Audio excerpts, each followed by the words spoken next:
Isu pencurian yang beredar luas di Toraja Utara membuat sejumlah warga mengaktifkan kembali ronda malam pada Jumat 13 Februari 2026.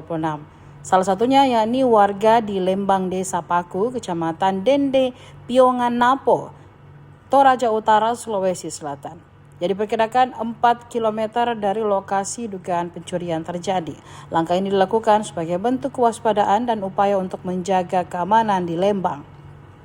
Sejumlah warga terlihat berpatroli menyusuri lorong-lorong kampung untuk memastikan hewan peliharaannya atau kerbau tetap aman dan kondusif. Sementara warga lainnya melakukan ronda malam di pos ronda sambil menyalakan api unggun. Warga Lembang atau Desa Paku, Lucianto, mengatakan ronda malam dilakukan setelah beredar informasi adanya dugaan percobaan pencurian hewan ternak di wilayah sekitar. Meski belum ada jadwal resmi dari pemerintah setempat, namun warga memilih inisiatif untuk meningkatkan kewaspadaan.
Selalu jodohnya orang. Kami melaksanakan ronda saat ini karena adanya beredar isu pencurian di kampung sebelah, sehingga kita tingkatkan kewaspadaan agar tidak terjadi hal-hal yang meresahkan warga. Kapan dimulainya ronda ini, Pak? Kami mulai ronda di malam ini. Kami rencanakan sampai situasi aman. Sudah ada yang kedapatan terbukti mencuri? Untuk saat ini belum ada. Ini baru sebatas isu, namun warga memilih antisipasi kemungkinan terburuk. Apa harapannya, Pak?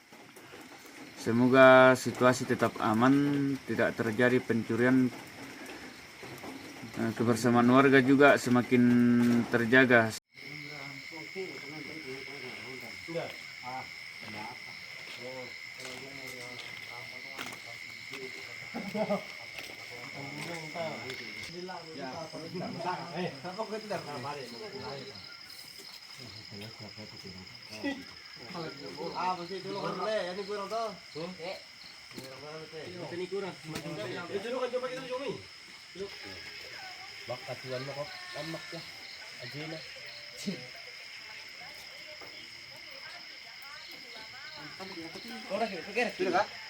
Download Tribun X sekarang, menghadirkan lokal menjadi Indonesia.